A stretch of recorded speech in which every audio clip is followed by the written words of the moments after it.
Today magluluto tayo ng paksiw na pata, a Filipino classic made with pork shanks, stewed in vinegar, soy sauce, and aromatics. It's tender, savory sweet, and best served with kanin mainit. Hindi lang masarap but napakadali pang gawin. Start by heating oil in a pan. Arrange the pork in a single layer and sear until lightly browned for a deeper flavor.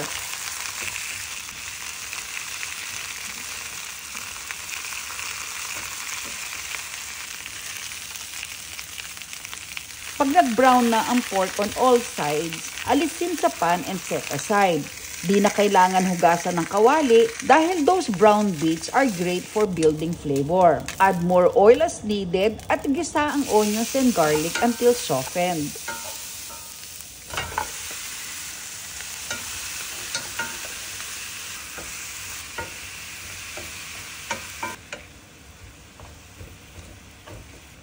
Ibuhos ang vinegar at hayaang kumulo for a few minutes bago ilagay ang ibang liquids para mag-mellow ang strong acid taste. Huwag takpan at huwag haluin. Isunod ang soy sauce, water,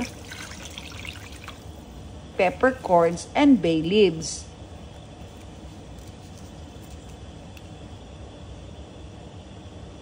Bring to a boil at alisin ang bula kung meron. Cover and simmer until the meat is very tender.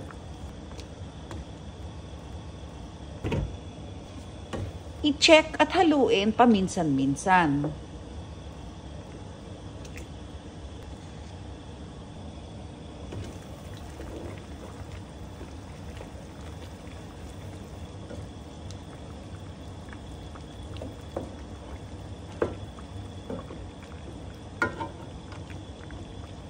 Pag malambot na ang baboy, add banana blossoms. I-pre-soak mo muna briefly in warm water para lumambot.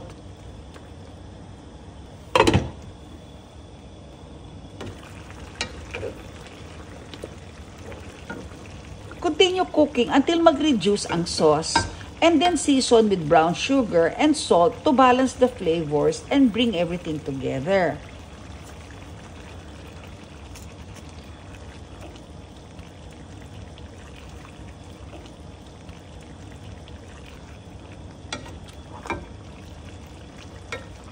Serve the melt-in-your-mouth pata with rice and spoon that sweet and savory sauce all over.